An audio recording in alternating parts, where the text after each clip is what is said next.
I'd like to thank everybody over the last number of days, starting with my son Kevin and John O'Reilly, who were there to pull me out of the pin when I got into a bit of trouble. I want to thank the people in the hospital, in CUH, in the accident and emergency, the members of Garda Síochána, everybody that helped me. It was a rough few days. I'm extremely lucky and fortunate.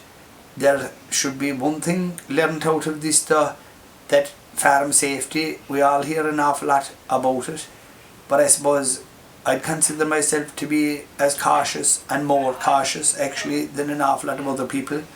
And if you had told me that an incident like what happened to me, where I'd finish up on the ground inside in the slats and a cow standing all over me, I would never think that would happen to me. So let it be a lesson to us all. I'd say to farmers to please encourage your, especially teenage children or younger than that are used to going in and out of pins with cattle, just to make sure to remind them that funny, unusual things can happen.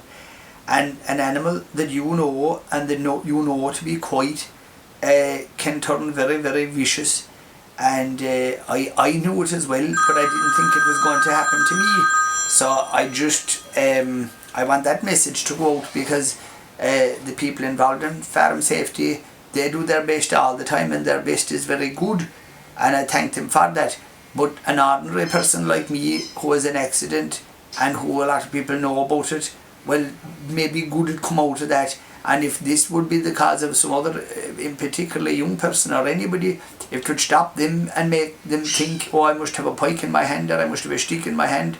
Well, have a pike in your hand and have a stick in your hand, and be ready for when something like this happens. And it is very important. I'd never again go through a pen of cattle without having a pike. Never.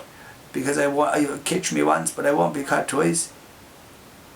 On a positive note, I'd like to thank all the hundreds and hundreds of friends and supporters, whether it was by texts or emails or all the different ways they send messages. To be honest, there was thousands of people over the last number of days that have made contact. It was like an avalanche of support, and I thank everybody very much for that, because that means a lot as well, to know that people are nice and that people are thinking about you and that want to be back on your feet and back on the road again. And I'll be doing that in the hardest possible way over the next couple of days, once I just get myself sorted a little bit better.